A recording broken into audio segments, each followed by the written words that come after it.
Yo creo en Cristo. No es una fe ciega. Es una fe que se basa en la revelación de Dios en las Escrituras.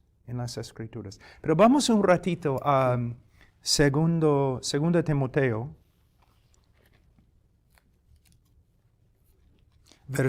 capítulo 3, y versículo 16. Toda escritura es inspirada por Dios, ¿no? Soplada por la boca de Dios, ¿ok? Proviene de Él. Jesús habló una vez o varias veces, acerca de la naturaleza de una cosa, cómo afecta la voluntad o los actos de una cosa. Un buen árbol produce buen fruto, ¿no?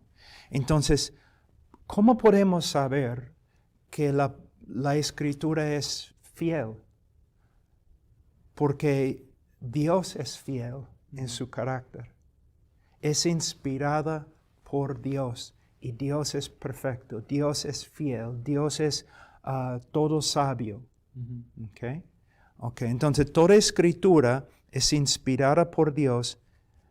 Ahora, hay muchos en el día de hoy, y aún los más maduros cristianos tienen que pelear contra esta tendencia. La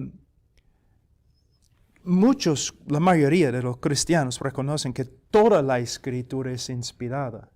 No, ningún cristiano va a decir, no, esta parte es un error, tiene error. Pero a veces interpretamos la Escritura a través de nuestra cultura. No puede ser.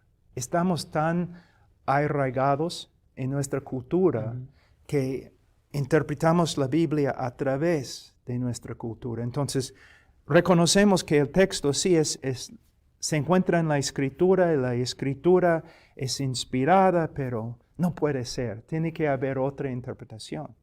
Especialmente cuando el humanismo, ¿no?, se enfrenta con la soberanía de Dios. No puede ser. Entonces necesitamos tener cuidado. Toda Escritura es inspirada por Dios y útil para enseñar, para reprender, para corregir, para instruir en justicia, a fin de que el hombre de Dios sea perfecto, equipado para toda buena obra. La palabra perfecto acá puede ser también apto, ¿no? Aquí es la parte importante. Y yo he hablado con muchos teólogos y he leído a través de la historia muchos teólogos y todos están de acuerdo con lo que voy a decir.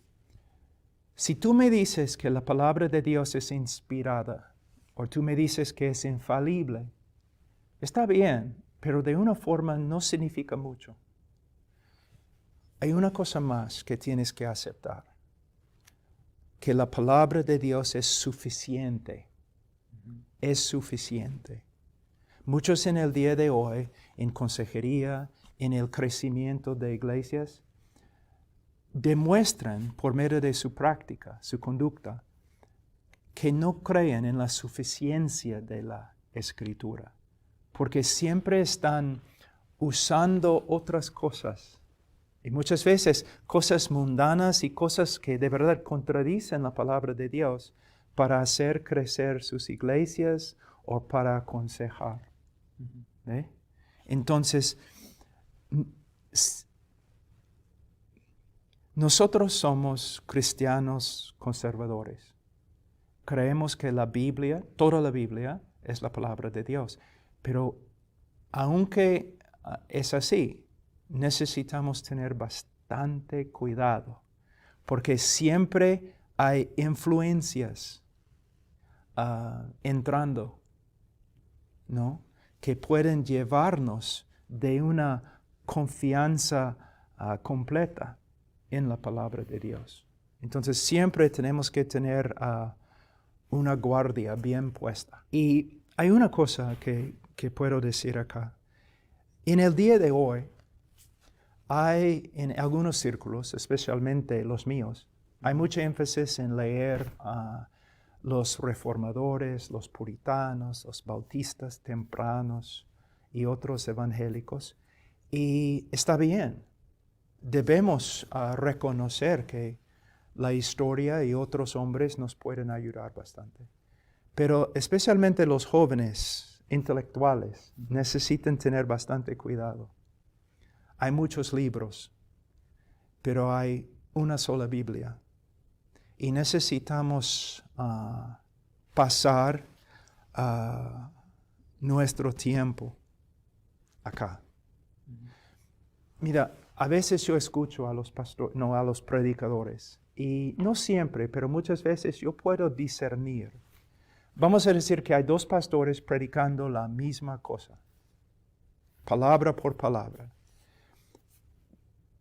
Pero uno puede reconocer el pastor que ha aprendido lo que está predicando por medio de su estudio de la palabra de Dios, y el otro pastor que ha aprendido a través de leer aún buenos libros.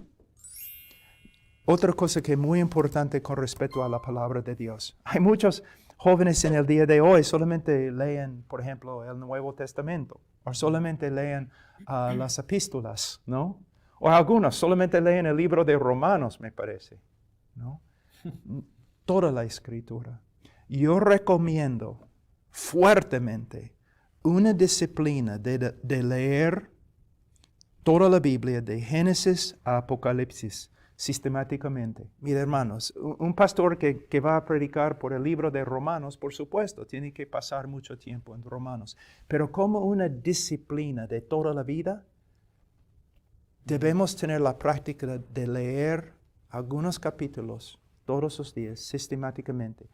Génesis, la ley, los libros de historia, los libros de sabiduría, los profetas, los evangelios, epístolas, Apocalipsis. En leer muchos reformadores del siglo XVI, puritanos y personas como J.C. Ryle o Charles Spurgeon, ellos podían, cuando predicaban un texto, ellos podían ir a varios textos en el Antiguo Testamento y usar los textos como ejemplos o para explicar un texto en el Nuevo Testamento, ¿no? Muchos en el día de hoy no predican de Zacarías, ¿no? Zacarías en español, o Sofonías, ¿no? Pero necesitamos entender toda la Escritura. Una cosa que es muy interesante para mí es que estudiando el Nuevo Testamento en griego es la relación entre el Nuevo Testamento y el Antiguo Testamento. La relación entre las enseñanzas de Jesús. A veces Él está usando frases que son idénticas a lo que se encuentra en otra parte del Antiguo Testamento. Si queremos entender el Antiguo Testamento, tenemos que entender el Nuevo Testamento. Y si queremos entender el Nuevo Testamento, tenemos que estudiar el Antiguo Testamento, toda la Escritura. Es bueno cuando uno dice que somos cristianos nuevo testamentarios, ¿no? Pero necesitamos tener cuidado. Necesitamos ser cristianos bíblicos. Cristianos bíblicos.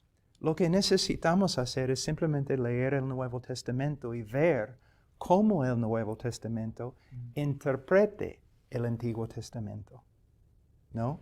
Y cómo el Nuevo Testamento usa el Antiguo Testamento para exponer, para revelar más de Cristo, ¿no? Yo recuerdo hace 2 años, yo estuve en Jerusalén y el sábado acaba de terminar. Y había varios judíos en la calle celebrando y judíos ortodoxos, hombres muy serios. Y entonces había como 10 de ellos sentados allí. Y a veces ellos reaccionan violentamente contra el Evangelio, de verdad, ¿no? Entonces, uno de mis amigos, que era muy evangelista, judío, cristiano, él miró a los días, señaló a mí y dijo, él es predicador y quiere predicar a ustedes. Y me miraron así. Entonces, ¿qué hice? Yo empecé en el libro de Génesis 3:15, pasando y la ley, y cada vez diciendo, hay necesidad de sacrificio por el pecado. ¿Dónde está el sacrificio de ustedes?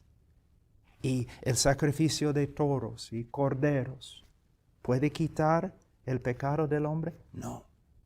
¿Dónde está? Entonces, pasando hasta Isaías, y ellos no tenían respuesta. Entonces yo usé el Antiguo Testamento para mostrarles, ustedes no tienen sacrificio. Y Dios es santo. ¿Qué van a hacer con su pecado? Entonces, Cristo es la respuesta, el Cordero de Dios. Mira, el Antiguo Testamento es como una sombra, ¿no? Pero es una sombra buena que nos ayuda a entender por qué Cristo murió. Entonces, simplemente debemos, mira, muchas personas me preguntan, pero ¿cómo podemos saber cómo interpretar el Antiguo Testamento?